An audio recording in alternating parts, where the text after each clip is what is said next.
Session de cette première journée des REFMAR 2022 qui va porter maintenant sur la recherche opérationnelle et vraiment vers les applications.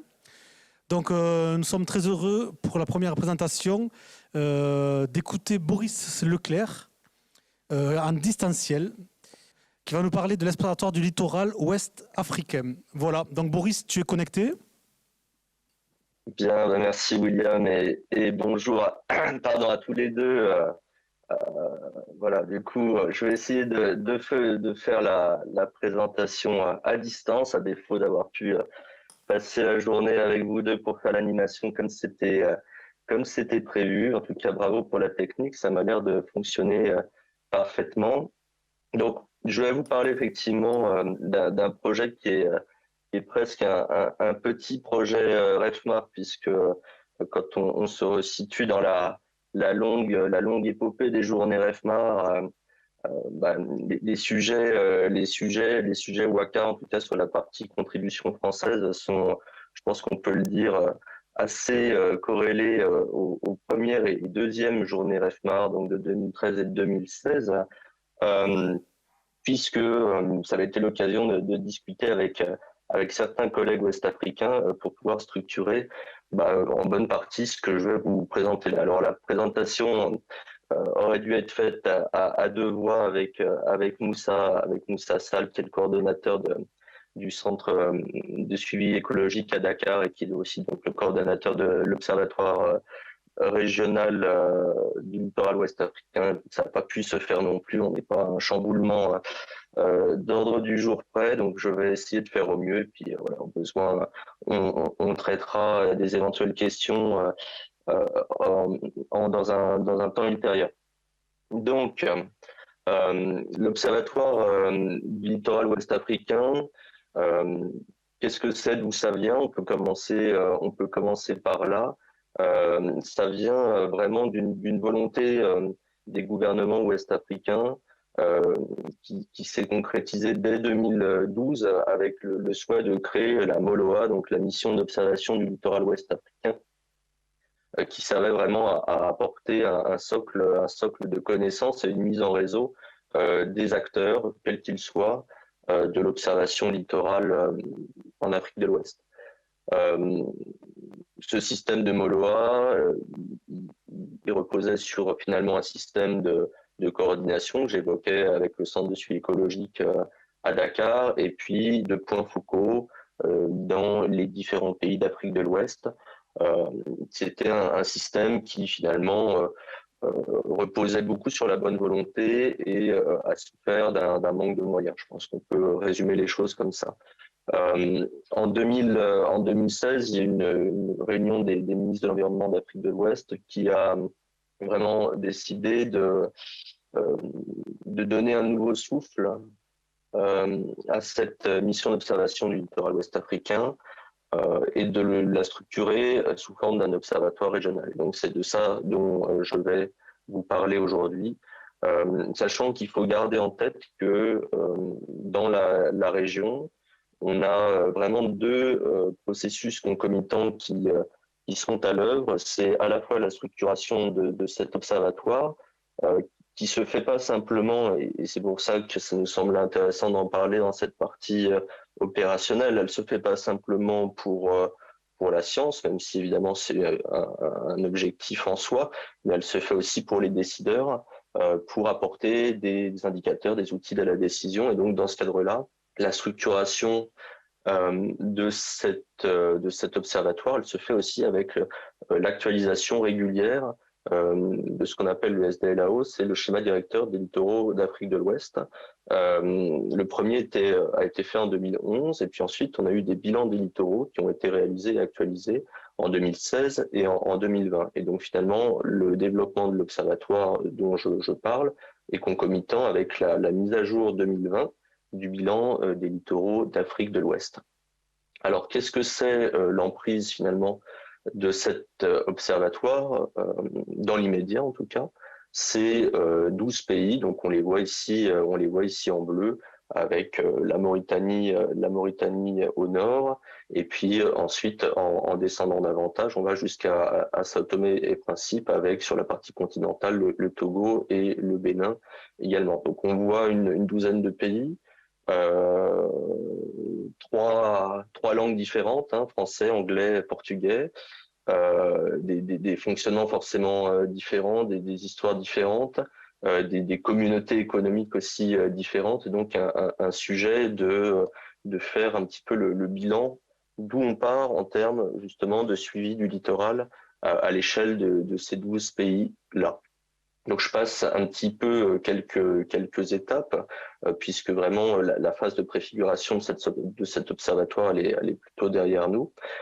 Et je vous montre ici sur la partie droite de la diapo un exemple de ce qu'on peut trouver actuellement sur le site donc, de ce qu'on appelle l'ORLOA, l'Observatoire régional du littoral ouest africain, de données qui ont été produites à l'échelle de toute la sous-région.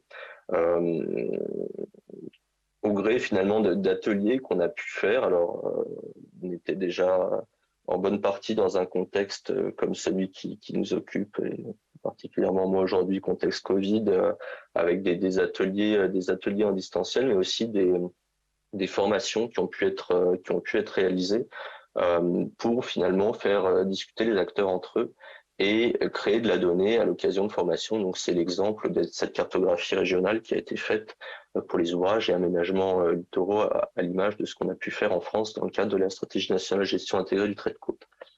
En matière d'état des lieux, puisque j'en parlais, c'est un résultat en soi. On a adressé, contexte Covid là aussi oblige, un questionnaire aux structures qui participaient à la mission d'observation du littoral ouest africain, donc à l'échelle des pays qui sont indiqués là. Donc encore une fois, une bonne variabilité de pays. On a identifié donc 48 structures. Au sein de chaque structure, d'ailleurs, il pouvait y avoir plusieurs interlocuteurs. Donc les différents graphes qu'on peut voir, bon, on retrouve finalement un panorama, je pense, assez habituel, en tout cas pas forcément surprenant, avec donc, comme on le voit ici, à 85% pour ces structures répondantes, des structures de type public, donc majoritairement émanation de ministères et puis milieu de la recherche. Et puis voilà, une partie un petit peu plus marquée peut-être que ce qu'on pourrait trouver dans d'autres secteurs de contexte associatif à hauteur de 11%. À droite, donc rassurez-vous, hein, chaque structure pouvait cocher plusieurs réponses, hein, d'où le fait qu'on n'est pas à 100% quand on somme tout ça. On a une prédominance donc de structures qui ont répondu et qui font de l'observation au niveau national, mais aussi au niveau international. Donc ça traduit un petit peu ce qu'on disait tout à l'heure, une forme de poids de l'histoire par rapport à cette mission d'observation du littoral ouest africain, où on avait vraiment une structure nationale qui était pilote et qui se chargeait le plus possible d'assurer ces missions d'observation. On voit pour autant que pour 30% des structures qui ont répondu, on a des missions d'observation locales, et là c'est le plus fréquemment des structures plutôt universitaires et scientifiques qui se chargent de ça. En termes de thématiques qui sont suivies par ces structures-là, donc on part du bas pour voir les enjeux un petit peu prédominants. Donc on voit ici, c'est vraiment les sujets de risques littoraux, d'ouvrages, de connaissance de l'environnement, et aussi dans une moindre mesure de déchets et de pollution. Donc là aussi, on n'est pas totalement surpris quand on ressort un rapport de la Banque mondiale de 2019 qui rappelait que finalement le coût de la dégradation des zones côtières, les chiffres sont annoncés là, pouvaient représenter à peu près 5% du PIB de certains pays. Je crois voilà, le Bénin, le Togo, la Côte d'Ivoire sont cités ici. Et donc il y a un réel enjeu pour la puissance publique des différents pays mentionnés ici, et plus globalement de l'Afrique de l'Ouest, à s'intéresser, à réussir à consentir, à trouver les moyens pour une observation du littoral la plus effective possible. Donc, Dans ce cadre-là, le CEREMA, avec l'appui du CHOM aussi d'ailleurs, a produit différents rapports de son étude de faisabilité et a animé des ateliers, dont un en 2020 qu'on avait pu faire en présentiel au Sénégal et qui a permis d'aboutir à certains consensus sur ce qu'on voulait dans le cadre de cet observatoire. Donc c'est indiqué ici un suivi de long terme, la mise à disposition d'indicateurs et de protocoles harmonisés associés au suivi des différentes données, être assez ouvert donc sur les thématiques de suivi, c'est-à-dire avoir un socle d'informations à suivre, mais aussi des informations complémentaires. Et puis quelque chose qui nous paraît peut-être évident sur certains de nos domaines, être en accès libre. On est dans un cadre où on n'est pas du tout dans une logique comme on pourrait l'avoir avec la directive Inspire de partage libre des données. Pourtant là, c'est quelque chose qui est plébiscité. Donc tous ces éléments-là, ceux qui sont indiqués plus au global le contenu de cette étude de faisabilité, finalement été endossé. J'ai repris la résolution numéro 3 de la déclaration de Dakar, qui est toute récente, qui date de juin 2022, donc qui a été faite par les ministres chargés de l'environnement en Afrique de l'Ouest et qui endosse finalement les conclusions de cette étude de faisabilité et nous permet aujourd'hui de rentrer davantage dans l'opérationnel, en tout cas l'opérationnalisation de ces préconisations de l'étude de faisabilité. Donc, c'était ressorti de la partie faisabilité. Il y a, vous l'imaginez bien, c'est aussi l'intérêt d'en parler aux journées REFMA, un sujet réseau de mesures, puisque finalement, pour poursuivre un certain nombre de paramètres qui étaient évoqués notamment sur les aspects risques et principalement aléas côtiers, il y a besoin d'un socle de réseau de mesures pérennes qui permettent de qualifier les mesures et de valoriser tout ça. Et donc dans ce cadre-là, il a sorti qu'il n'existait pas à l'échelle des 12 pays de réseaux de houlographes structurés, donc c'est une action en soi. Au niveau de la marégraphie, on avait simplement 2 marégraphes qui sont indiqués ici, marégraphe de Nouakchott et une marégraphe de Dakar, qui sont intégrés au système GLOS et qui dans ce cadre-là répondent aux standards qu'on vise. Et pour autant, d'autres marégraphes qui sont listés ici, qu'il fallait pouvoir améliorer, mettre aux bonnes conditions d'exploitation, et d'autres potentiellement qu'on n'a pas pu encore identifier faute d'aller sur place, qu'il fallait carrément installer. Et en matière de courant d'eau, un autre aspect intéressant, des suivis très locaux, plutôt assurés par la sphère universitaire, mais là non plus, sans logique de mise en réseau. Les échoueurs qui tournent. Ici, vous avez l'exemple de ce qu'on a fait au CEREMA avec les collègues en charge du réseau Candice, c'est-à-dire qu'on a été amené à proposer un réseau de suivi un peu qu'on considère minimal, en tout cas, en matière de représentativité de la diversité des côtes sur la houlographie en poche côtier. Donc, dans ce cadre-là, on est amené à aller voir les pays pour discuter avec eux de leur position par rapport à ces préconisations. Il y a aussi d'autres données qui viennent se combiner à cet observatoire-là. C'est l'exemple d'un programme de l'ESA sur l'observation de la Terre, sur le volet maritime, avec des données qui sont amenées par l'exploitation de l'imagerie satellitaire. Voilà. On a quelques exemples ici avec l'illustration du souhait d'avoir pas mal de thématiques différentes intégrées dans cet observatoire du littoral. Je vais en finir avec ces quelques diapos sur des questions d'exploitation, d'assises finalement de ces données-là, avec une question à la fois déjà de gouvernance, puisque comme je vous l'ai dit, il y a 12 pays qui sont évidemment souverains sur leur territoire. Il y a l'UMOA, l'Union économique et monétaire ouest-africaine, qui, par certains protocoles additionnels, peut s'intéresser à l'environnement. Et donc, on avait examiné dans quelle forme pouvait avoir l'Observatoire Lorlois. On avait pensé pendant un temps avoir une forme assez simplifiée de type associative, Et finalement, il est ressorti là aussi par les réunions des ministres que cet observatoire devra être adossé à l'Union économique et monétaire ouest-africaine pour justement lui conférer des statuts et des moyens particuliers. Et le dernier volet, c'est un petit peu la cerise sur le gâteau, c'est que, comme je le disais tout à l'heure, il est question de produire de la donnée, de produire voilà, des informations, des indicateurs pour la population, pour les décideurs, mais il est aussi prévu que cet observatoire-là puisse s'articuler avec un système d'alerte précoce sur la partie des aléas côtiers, donc notamment submersion marine. Et donc, dans ce cadre-là, on a été amené à la fois à aller inventorier un petit peu les systèmes d'alerte, alors que ce soit montante ou descendante. Ici à gauche, vous avez l'exemple de l'alerte descendante à Sao Tomé, c'est-à-dire une fois qu'on a l'alerte, comment on la diffuse auprès des territoires. Mais on a été amené du coup à combiner ces différents systèmes nationaux, pour proposer une architecture régionale qui soit à même donc de combiner les informations issues de ces différents réseaux de mesure. On parlait encore une fois holographie, marégraphie principalement, pour être à même de diffuser des alertes pour prévenir les populations locales en cas de risque sur le littoral. Je crois que j'en ai fini.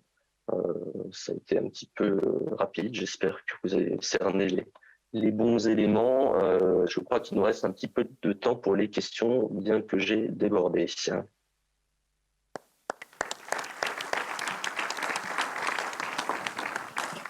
Ok, merci Boris pour cette présentation. On a le temps pour quelques questions. Oui, en haut s'il vous plaît, un micro.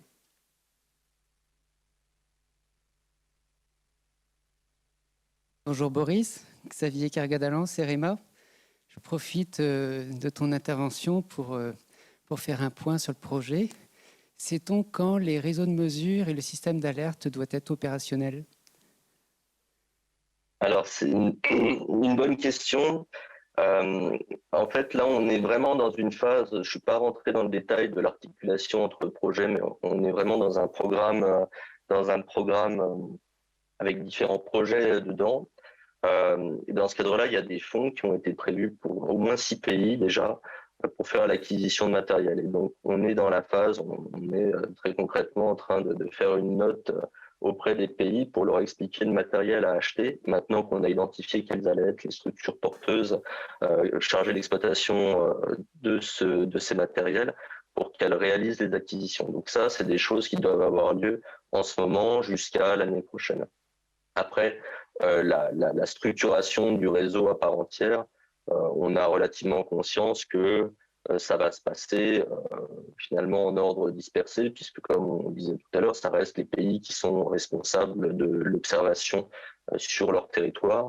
Et donc, on reste un petit peu suspendu à la mise en œuvre de ces actions au niveau des pays. Donc, pour te répondre, Xavier, c'est effectivement des actions qui, on l'imagine, pour des secteurs comme le Sénégal ou la Côte d'Ivoire interviendront l'année prochaine, et puis pour d'autres pays, dans des délais qu'on ne maîtrise pas.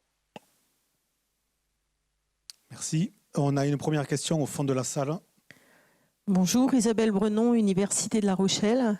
Je me demandais si vous pouviez nous en dire plus d'un possible programme WACA 2. Alors, dans l'immédiat, on est toujours dans le WACA global. Alors, hop, que je remonte sur ces pays-là, voilà.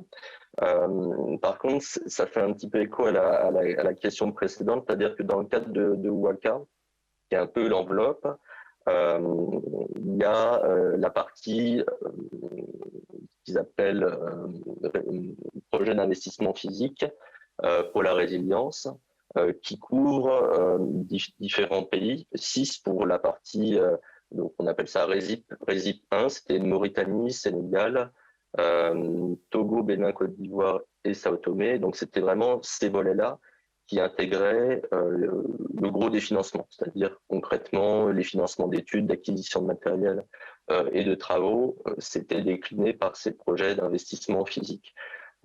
Aujourd'hui, on est en train de parler d'un projet RESIP 2 pour le coup, donc toujours dans Waka, pour venir donner des fonds à trois autres pays. Mais là, je vous avoue que je ne suis pas suffisamment en état pour vous redonner les 3 pays sans faire d'erreur. C'est des choses dont on entend parler pour le coup depuis un peu plus d'1 an et qui sont pas revenus sur le dessus de la pile. Je me souviens que c'est des pays plutôt anglophones, donc j'avais Sierra Leone, j'avais Ghana en tête. Déjà, ça fait pas 3. Et en tout cas, voilà, on est toujours en tout cas sur ce périmètre des 10 pays, mais avec des points d'appui sur 3 pays de manière plus spécifique maintenant. Nous avons une autre question du public. Vas-y. Bonjour, Franck Mazas, Artelia. Alors chez nous, on a fait pas mal d'études sur le littoral dans le cadre du projet Waka ou autre pour les ports. Et une des difficultés qu'on peut rencontrer, c'est quand on propage la houle en zone côtière. C'est important pour l'agitation dans les ports ou alors beaucoup évidemment pour le transit littoral et tous les sujets associés d'érosion, etc. C'est que comme la bathymétrie côtière, tu en as parlé tout à l'heure, est mal connue, voilà, on la construit un peu comme on peut à partir uniquement des cartes marines. On voit très bien qu'on crée en plus, notamment Côte d'Ivoire, Bénin, Togo, etc. Ce sont des houles longues, 15 secondes, 18 secondes. Donc on voit très bien des zones de suragitation, de sous-agitation, qui peuvent changer pas mal de choses si ça tombe sur la digue de protection du port ou pour le transit. Mais bon, on sait très bien que voilà, il y a beaucoup d'incertitudes.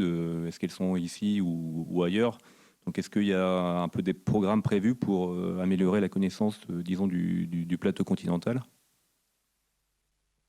Alors, les programmes qui sont prévus, ils le sont alors à 2 niveaux, soit au niveau régional, je parlais du consortium de l'Agence spatiale européenne, il y a des projets, de ce côté-là, mais comme souvent, c'est vrai que quand on commence à dériver des informations du satellitaire, ça pose la question de quand même pouvoir se recaler sur de l'observation de terrain qui peut avoir tendance à faire défaut, mais ça n'empêche que c'est un programme qui est prévu et qui doit apporter de l'info sur la bathymétrie à l'échelle de la sous-région. Et ensuite, il y a des projets d'investissement qui peuvent être prévus, mais généralement plutôt localement.